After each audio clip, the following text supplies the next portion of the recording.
Let me say something a little uncomfortable. Your local nursery is not on your side.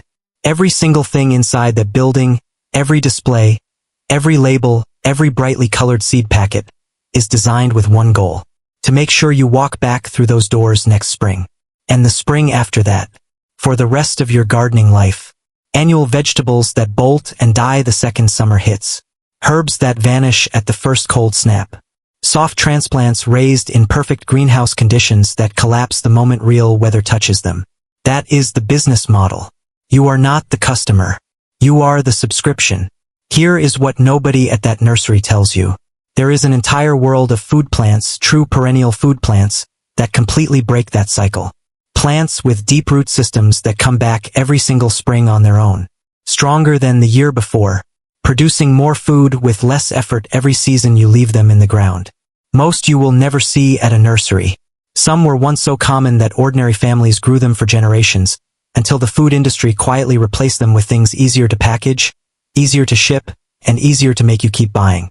A few are so productive that nurseries refuse to carry them because a plant you never need to replace is a direct threat to their income. Welcome back to the Lazy Gardener, where we believe the best gardening does most of the work without you. Today we are going through 15 plants the nursery industry would rather you never discovered. Plant any one of these once and you will be harvesting for years. Before we dive in, hit that subscribe button right now and turn on your notifications. The gardeners who found this channel last year planted once and have been harvesting ever since. Let us get into it. Plant number 1. Sea kale. Zones 4 through 9. We are starting with a plant so beautiful that if you walked past it in someone's garden you would never guess it was food. Sea kale, Crum meridema, produces enormous blue-gray wavy leaves that could pass as a designer planting in any upscale landscape. In late spring it erupts into clouds of tiny white flowers with a faint honey scent. And it tastes like nutty broccoli. Every part is edible. The young blanched shoots in spring are considered a kitchen garden delicacy, historically served like asparagus with butter. The mature leaves cook like kale. The buds eat like broccoli. Why can you not find it at a nursery? Because it is inconvenient to mass produce. It takes a couple of years to establish.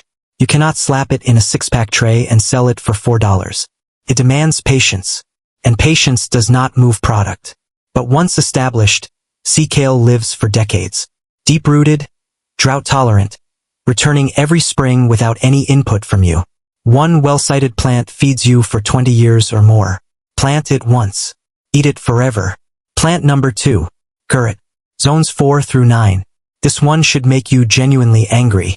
Skirret, Siam cicerum, was one of the most beloved root vegetables in Europe from the medieval period through the Tudor era. Roman emperors had it imported at great expense. Henry VIII reportedly loved it. Sweet, peppery, parsnip-like with something almost floral underneath. Then the carrot came along. Easier to grow uniformly, easier to pack and ship. And skirret, the true perennial, quietly faded from memory. Here is what matters. Carrots are biennials grown as annuals. You plant, harvest, and replant every single year. Skirret is a true perennial. Once established it comes back on its own. Harvest the outer roots, leave the crown, and it regrows. Divide the crown and get more plants completely free. The flavor deepens after frost. Something between a parsnip and a water chestnut. Drop a comment right now, had you ever heard of skirret before this video? I am betting most of you have not. And that is not an accident. Plant number 3. Good King Henry. Zones 3 through 9. This plant fed rural English communities for centuries and has been almost completely erased from modern gardening. Good King Henry, Chenopodium bonus henricus, also called Lincolnshire spinach, gives you 3 harvests from one plant. Leaves that cook like spinach. Young spring shoots that prepare like asparagus. Flower buds that eat like tiny broccoli. And it is genuinely indestructible. Poor soil, partial shade, drought, it simply does not care. It returns from its deep root system every year without being asked.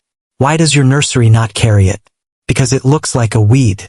Annual spinach bolts within weeks and forces you to keep buying seed packets. That is profitable for the seed industry. A perennial green you plant once and harvest for a decade is not. Give it a slightly moist spot and almost zero attention, and within 2 years you will have more leafy greens than you know what to do with. If you are not subscribed to the Lazy Gardener yet, do it right now. This is exactly the knowledge we bring you every week. Plant number 4. Turkish rocket. Zones 3 through 9. Turkish rocket, Bunyas orientalis, does not know what the word quit means. This deep-rooted perennial relative of broccoli pushes up hundreds of tender garlicky florets in early spring, often before anything else in your garden has even thought about waking up. And it will grow in your absolute worst soil. Compacted clay, gravel-filled rubble, that neglected strip along the fence you gave up on. Its taproot mines nutrients from deep soil layers that shallow-rooted annuals could never reach. Here is the controversial part, and I want your thoughts in the comments. Once that taproot is established, you are not removing this plant without a serious fight. Root fragments will resprout. Seeds it drops will germinate. For a food security mindset, that is not a problem. That is the entire point.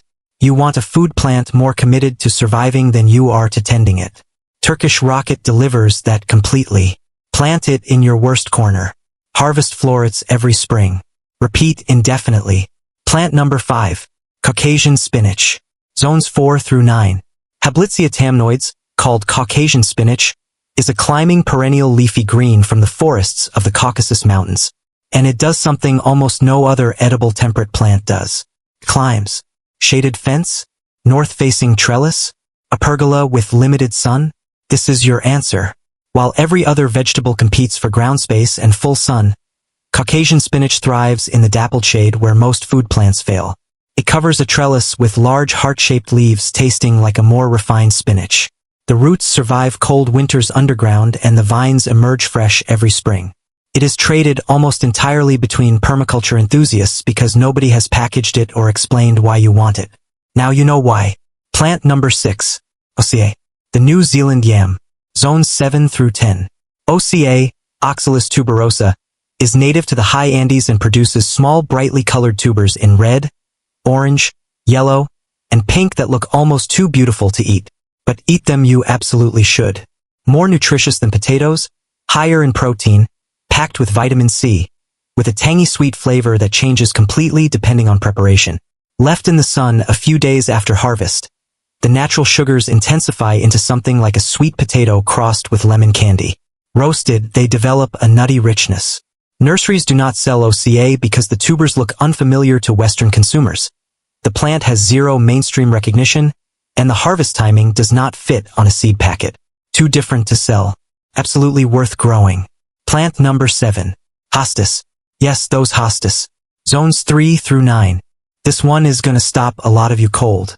The hostas in your shady border right now, the ones you grabbed from the garden center because they looked lush and architectural. Those hostas are a major food crop. In Japan, the young emerging shoots of hostas, called urui, are a celebrated spring vegetable. Harvested when the tightly furled leaves are just pushing up, pale and tender, and eaten boiled, blanched with sesame and soy, or lightly battered as tempura. Every major hosta variety is edible. The hostas sold as ornamentals at your garden center are the exact same plants Japanese households harvest as food every spring. Western nurseries categorize them as flowers. Japanese kitchens categorize them as vegetables. Both are right. Your nursery just left out half the information. Think about what this means if you have a shady garden. Hostas are not a consolation prize for lack of sun. They are a genuine food crop that also looks spectacular. Let me know in the comments, are you going to look at your hostas differently now? Plant number 8. Large leaf sorrel. Zones 3 through 9. Sorrel exists in a parallel universe where food is judged on flavor and usefulness rather than appearance. A perennial lemon-flavored leafy green that grows vigorously from early spring through late autumn, asks for almost nothing, regrows aggressively after every harvest, and is genuinely delicious. And your nursery almost certainly does not stock it. Large leaf sorrel, Rumex acetosa, produces big arrow-shaped leaves with a bright citrusy punch that makes everything around it taste more alive. A handful transforms a simple soup into something complex and vibrant. Raw in salads, it adds a lemon note without any actual lemon. Nutritionally strong with solid iron, vitamin C, and potassium. It is missing from nursery shelves because it fits no commercial category. Not ornamental enough for the flower section. Not familiar enough for the vegetable section. For the lazy gardener who wants perpetual low-maintenance harvests, sorrel is one of the greatest gifts in the edible plant world. Plant number 9. Groundnut. Zones 3 through 7. Before European colonization, Apios americana was one of the most important food plants across eastern North America. Indigenous peoples across a vast range cultivated this climbing vine as a staple crop. It produces clusters of fragrant reddish-purple flowers in summer and underground strings of high-protein tubers that cook exactly like potatoes. It also produces edible seeds and pods, making it a tuber crop and a legume simultaneously from one planting. The early colonists were literally saved from starvation partly by learning to harvest these tubers. Then, as potato cultivation expanded, the groundnut was quietly sidelined and forgotten. It fixes nitrogen from the atmosphere, actively improving your soil while it grows. Its protein content is roughly 3 times that of potatoes. This is not a novelty crop. This is a serious food plant with a serious history that the modern gardening industry has simply chosen to forget. Plant number 10. Babington's leek.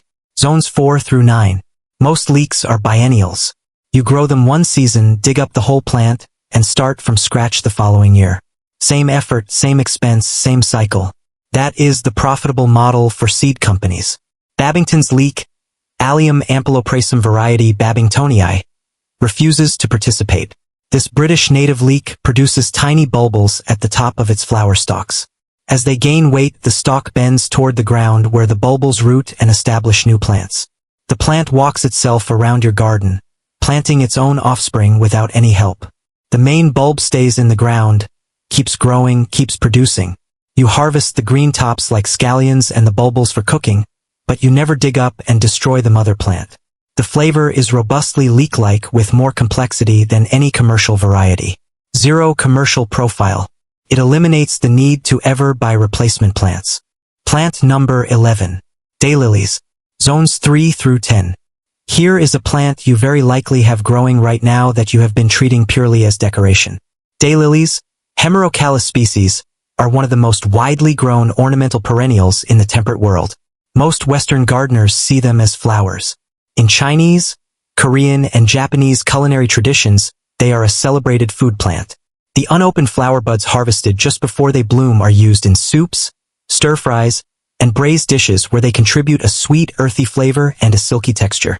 Dried daylily buds, called golden needles in Chinese cooking, are a traditional ingredient in hot and sour soup. The young spring shoots eat like asparagus. The tubers have a mild, starchy sweetness. The daylily clump in your yard is simultaneously a spring vegetable, a summer flower harvest, and a fall tuber crop. You are growing food without knowing it. And every year that clump grows larger, eventually needing division and giving you more plants at zero cost. Plant number 12. Sunchokes. Zones 3 through 9. Jerusalem artichokes have nothing to do with Jerusalem and they are not artichokes. Helianthus tuberosus is a North American sunflower relative producing knobly nutty tubers underground and tall cheerful yellow flowers above. One of the most productive food plants available to any temperate gardener. Nurseries hesitate to stock them because once planted, they are extraordinarily difficult to remove. Every tuber fragment sprouts a new plant. One planting becomes a large colony. And here is where I want your opinion in the comments. Is a plant that refuses to die and keeps feeding you a problem or the best possible thing you could have? For a food security gardener, a plant that returns prolifically and produces enormous yields without heavy fertilization is not a nightmare. That is the goal. The tubers are nutty, slightly sweet, and high in inulin prebiotic fiber. Contain them in a raised bed and harvest through winter and spring. Plant number 13. Mitsuba. Zones 4 through 9. Walk into any garden center herb section and you will see the usual suspects. Italian parsley, curly parsley, cilantro, basil, chives, thyme, rosemary, and sage. The herbs that gardeners recognize and buy year after year. What you will almost never find is Mitsuba, Cryptotaenia japonica. Mitsuba, meaning 3 leaves in Japanese, is one of the most important herbs in Japanese cuisine. Clear soups, egg custard dishes, sushi rolls, scattered fresh over hundreds of preparations. The flavor combines celery, chervil, and mild parsley with a refreshing quality that makes everything it touches taste more alive. And it is a true perennial thriving in damp shaded conditions where most herbs die. Shady spots near the house, damp corners, areas under deciduous trees. Mitsuba loves these spots. In the right conditions it self-seeds and spreads gently, creating a carpet of herb needing almost no management. The nursery does not stock it because Western gardeners do not ask for it. And they do not ask for it because they have never seen it. Invisible because unknown. Unknown because invisible. Break that cycle. Plant number 14. Walking onions. Zones 3 through 9. The walking onion, Allium proliferum, also called the Egyptian walking onion, is one of the most delightfully strange and genuinely useful plants in all of food gardening. Almost completely absent from commercial nurseries. The reason is right there in the name. It walks. Rather than producing a single bulb in one neat location, the walking onion grows clusters of small bulbils at the top of its tall flower stalk. As the bulbils gain weight, the stalk bends toward the ground. They touch soil, root, and establish new plants. Those plants produce their own stalks and bulbils, which bend, touch, root, and walk again the following year. A single plant colonizes an expanding circle of ground in a self-propagating chain needing no human intervention. Plants itself. Green tops harvest like scallions year-round. Top bulbils have an intense pickling onion flavor. Base bulbs develop into shallot-like structures. One plant given a few years becomes a self-sustaining onion garden. Nurseries do not carry them because they are incompatible with the retail model. They are traded between gardeners, passed over fences, shared from established clumps. A gift economy rather than a commercial one. Plant number 15. The most indestructible food plant you will ever grow. We touched on Turkish rocket earlier, but it earns one final spotlight because of what it truly represents. Most plants nurseries avoid are absent because they are too obscure or too slow to establish. Turkish rocket is absent for the complete opposite reason. It is too indestructible. Once that taproot is in your ground, you are not removing this plant. Root fragments will resprout. Seeds it drops will germinate readily. A permanent resident of whatever ground it occupies. And every spring, before almost anything else has woken up, it pushes up hundreds of tender garlicky broccoli-like florets at exactly the moment when fresh food from the garden is hardest to come by. In flower, it produces small honey-scented yellow blooms that pollinators absolutely swarm.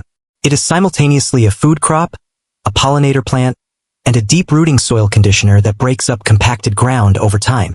Plant it in your worst corner, the strip nobody wants.